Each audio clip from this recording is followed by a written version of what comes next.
kepada murid-muridnya, "Jikalau penghibur yang akan kuutus dari Bapa datang, yaitu Roh kebenaran yang keluar dari Bapa, ia akan bersaksi tentang aku.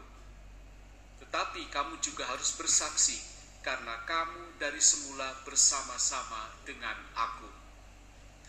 Semuanya ini kukatakan kepadamu, supaya kamu jangan kecewa dan menolak aku. Kamu akan dikucilkan, bahkan akan datang saatnya bahwa setiap orang yang membunuh kamu akan menyangka bahwa ia berbuat baik, berbakti bagi Allah.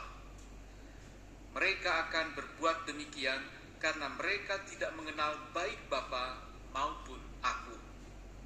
Tetapi semuanya ini akan kukatakan kepadamu, supaya apabila datang saatnya kamu ingat bahwa aku telah mengatakannya kepadamu." Demikianlah sabda Tuhan. Syukur kepada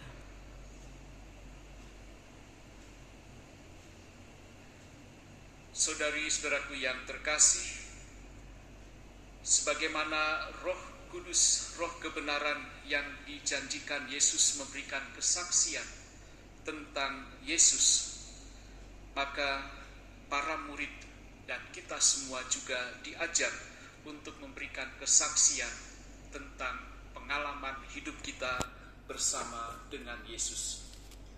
Karena para murid sudah mengalami kehidupan bersama dengan Yesus. Saudari-saudaraku yang terkasih, saya kira para murid sudah melakukan putusan ataupun kesaksian tentang Yesus dan segala sesuatu yang telah dialami selama mereka hidup bersama Yesus dengan sangat baik. Para murid melakukannya dengan penuh kesetiaan dan ketekunan. Berbagai rintangan dan cobaan dan kesulitan, bahkan ancaman pembunuhan mereka hadapi dengan penuh iman.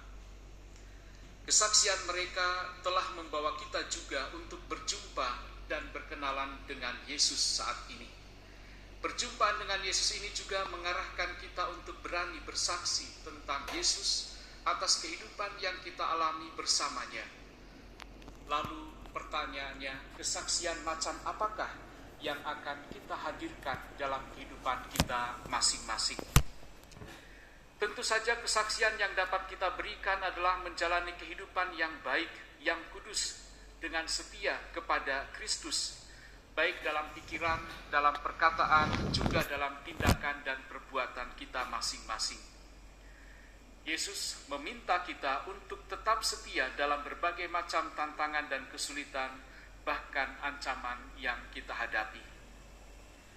Yesus telah memberitahukan dan mempersiapkan para muridnya untuk selalu siap sedia dan mengantisipasi berbagai macam tantangan yang mungkin akan dihadapi. Penghinaan, pengucilan, dan bahkan pembunuhan. Para murid harus siap menderita. Ia mempersiapkan kita juga untuk momen-momen besar dalam hidup kita. Yesus mempersiapkan kita dengan setiap karunia rohani untuk berhasil dalam memenangkan pertandingan dan memelihara iman kita. Saya kira apa yang Yesus sampaikan dalam Injil hari ini sudah kita rasakan juga dalam kehidupan kita saat ini. Misalnya pengusiran umat yang sedang beribadat dalam gereja khususnya. Begitu sulitnya mendapatkan izin untuk membangun gereja, gereja ditolak di mana-mana. Banyak orang atau kelompok yang menentang kehadiran gereja dengan sikap dan kata-kata yang kasar. Kita dikafir-kafirkan, mungkin kita juga dipandang sebelah mata ketika kita membuat tanda salib di depan umum, atau ketika dahi kita mendapatkan salib abu pada saat Rabu Abu. Mungkin orang menganggap kita aneh, menganggap kita tidak baik. Saudari-saudaraku yang terkasih, mungkin juga saat kita mengenakan salib. Dan bahkan pertentangan seperti ini dihadapi juga dalam lingkup keluarga kita, tempat kerja dan komunitas kita berada. Yesus berpesan kepada kita supaya kita tetap berdiri teguh dalam keyakinan kita, bukan karena kesombongan, tetapi karena kasih kepada Yesus dan iman yang Dia berikan kepada kita sebagai hadiah yang paling berharga.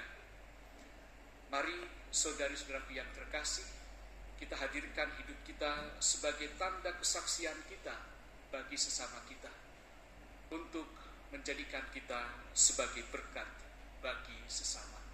Meskipun mungkin kita ditolak, meskipun mungkin kita tidak diterima, tetapi yang jelas bahwa kasih dan karya keselamatan Allah harus tetap kita nyatakan dalam hidup